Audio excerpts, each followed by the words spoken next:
This is a work in process based on some comments that were made at TED 2 years ago about the need for the storage of vaccine.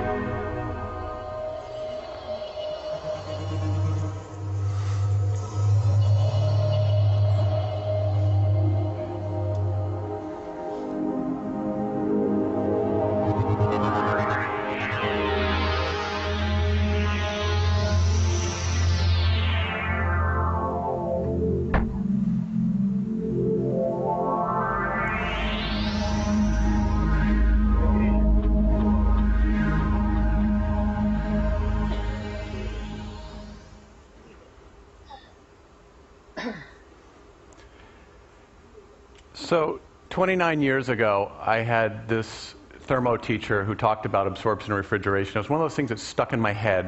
It was a lot like the Stirling engine. It was cool, but you didn't know what to do with it.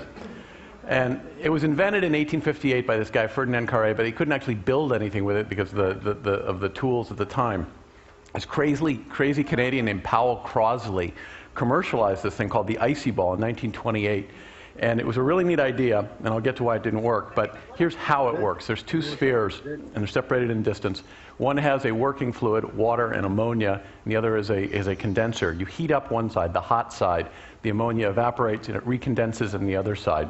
You let it cool to room temperature, and then as the ammonia re-evaporates and combines with the water back on the erstwhile hot side, it creates a powerful cooling effect. So it was a great idea. Didn't work at all. They blew up. Because of using ammonia, you get hugely high pressures if you heated them wrong. It topped 400 psi. The ammonia was toxic. It sprayed everywhere. But it's kind of an interesting thought. So the great thing about 2006, there's a lot of really great computational work you can do. So we got the whole thermodynamics department at Stanford involved. A lot of computational fluid dynamics. We proved that most of the ammonia refrigeration tables are wrong. We found some non-toxic refrigerants that worked at very low vapor pressures. Brought in a team from the UK. There's a lot of great refrigeration people, it turned out, in the UK. And built a test rig and proved that, in fact, we could make a low-pressure, non-toxic refrigerator. So this is the way it works. You put it on a cooking fire. Most people have cooking fires in the world, whether it's camel dung or wood. It heats up for about 30 minutes, cools for an hour. You put it into a container, and it'll refrigerate for 24 hours. It looks like this. This is the 5th prototype. It's not quite done. Weighs about 8 pounds.